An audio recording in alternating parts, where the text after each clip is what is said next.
For years, women have come up to me and said some variation of this. I would love nothing more than to do what you did, to drop everything and run and to go on a quest and to travel around the world and find my true self, but I can't because I have A, B, C, D, E obstacles. Yes.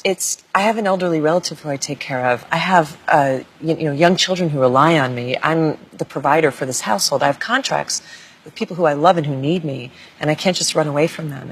And I've struggled over the years to figure out how to answer that when they say, how can I go on my quest when I'm in that situation, which is most people, to be honest. Yeah. And I got my answer a couple of years ago in a bookstore in Washington, D.C. A woman came up after the signing and she said, I want to tell you about my mother. And she told me this story. Do I have time to bring it here?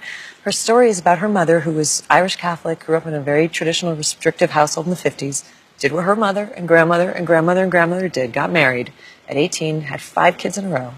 And when the oldest was 10 and the youngest was 2 months, her husband left her and never came back.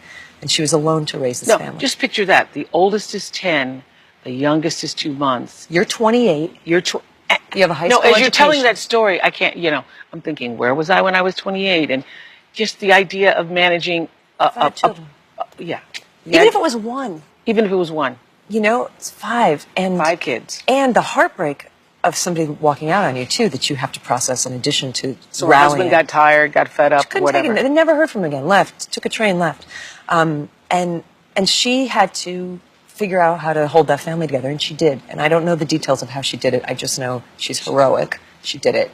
But she did something else, too, which is that she made a decision that very day that she realized he was never coming home, that her life was not always going to look like this much sorrow, this much oppression, this much poverty.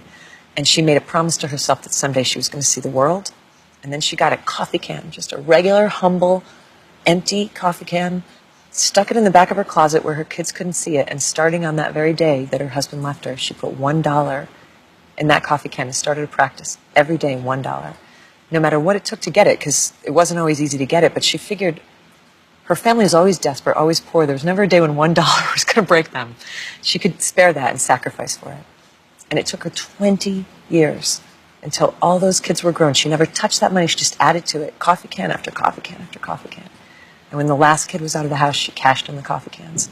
She bought herself a ticket on a freighter ship, and she sailed around the world alone, as she had always promised herself that she would do.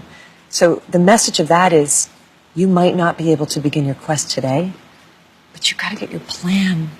Get your coffee cans going. Take the long view if you need to. But don't give up on that question in you about the world and your place within the world.